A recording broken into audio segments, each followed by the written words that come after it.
1ನೇ ತರಗತಿ ಪದ್ಯ 3 ಊಟದ ಆಟ. ಈ ಪದ್ಯವನ್ನು ರಾಗವಾಗಿ ಹಾಡಿ ಮತ್ತು ಮಕ್ಕಳಿಂದ ಹೇಳಿಸಿ.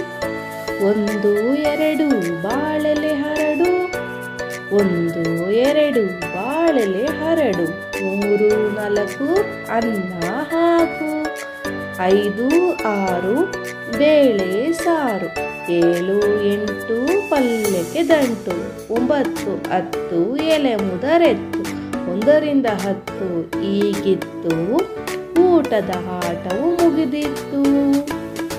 ಒಂದು ಬಾರಿ.